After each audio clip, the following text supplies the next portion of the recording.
Good evening. Joining us tonight is Bill Layton, better known as Buffalo Bill.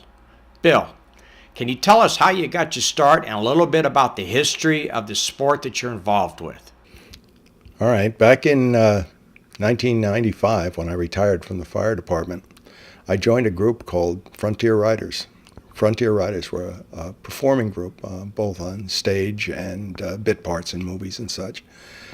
Predominantly, we performed at fairs and big corporate parties as showing the arts of the Old West.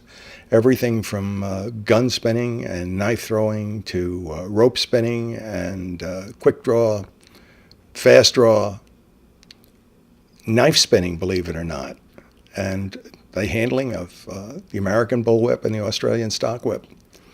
I got involved with them predominantly because I was very interested in making people aware of their rights and the necessity of gun safety in the home and the necessity of gun education in the home. Most people seem to think that guns are bad things. Guns are just tools, and I show that in my quick draw show. I had spent 28 years on the fire department before I got involved with this. I retired as a deputy fire chief. During my life, I spent 6 years in the United States Navy, 4 years with the United States Coast Guard, 22 or 23 years with the United States Coast Guard Auxiliary. I really enjoy helping people and making people aware of what's going on in the world, especially with what has passed in the Old West. So I started playing the part of Buffalo Bill. I found that an awful lot of people will listen to Buffalo Bill where they will not listen to Bill Layton. Bill Layton's another gun nut, just one of the ones by the wayside, but at least Buffalo Bill is somebody they can look back in the past and understand what he did during his period of life. I predominantly throw knives. I was inducted into the International Knife Throwers Hall of Fame in Austin, Texas in 2007. I won the world champion cowboy quick draw contest in Claremore, Oklahoma in 2006. I've been fortunate in making some really unusual friends, doing some unusual things. Playing with whips. My wife holds targets for me. I cut them out of her hand with a whip. Unlike a lot of impalement artists who throw knives around people, I don't throw knives around my wife. The main reason is she's the most important person in my life, and once you let go of a knife, the only person that can do anything about it is God. And you know what? Sometimes he sneezes.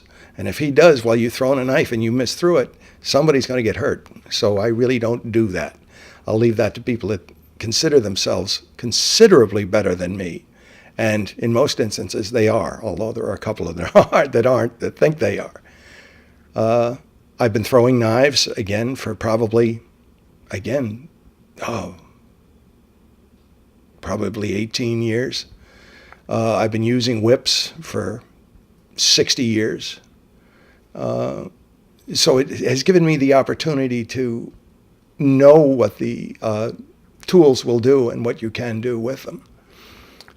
Throwing knives and tomahawks and other pointy, sharp things fascinate children today. And I have found that by teaching them what you can do with knives and tomahawks and various other pointed, sharp instruments, you can make them a little bit more aware of their responsibility, and you get them a little bit more center because they realize that concentration is so important in knife throwing. You have to be consistent. You have to throw it the same way every time and know what distance you're throwing from every time, which means you're using geometry and you're using it in your head. You have to figure out the distance you're throwing, how many revolutions the knife's going to make in that distance, and is it going to stick point first? Because if it doesn't stick, it doesn't count. Same thing with a whip. You have to learn the distance you're throwing, the tip of the whip. Now, a number of you folks probably have come to the conclusion that you really don't know what makes the noise when a whip cracks. You think it's because the tip of the whip is hitting the ground or something, but it isn't. The tip of the whip is exceeding the speed of sound. What you hear is a sonic boom. The tip of the whip is going over 750 miles an hour, and it breaks the sound barrier. So now, you know it's going that fast, you're controlling it from the other end. And your whips run anywhere from 3 feet, which is what is considered a signal whip, to there are some people cracking whips now up to 200 feet long. 200-foot whip requires 2 people to crack it. One to hold the cracker off the ground until the roll gets there, and the other to crack it. I crack a whip that's about 23 feet, 24 feet long, and that's about the longest one I crack. Come again, that is an Australian stock whip. My American bull whips are a little bit smaller, but they're made heavier, and they're a lot harder to crack and control. They're made predominantly for driving a team of either oxen, horses, or mules. Unlike a lot of people believe, the drover or the mule skinner or whatever that was handling the team never hit the animal with his whip. As you might understand, it would hurt. It would hurt them a lot. But they would understand what it was, and it would just make them want to get away from it. They wouldn't pay attention to the commands the drover was giving them.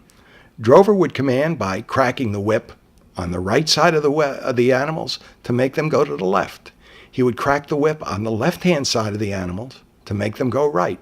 He would also crack the whip directly behind them to make them go straight ahead. This was caused by the invisible sound. They didn't know where it was coming from. They didn't know what it was. They wanted to get away from it.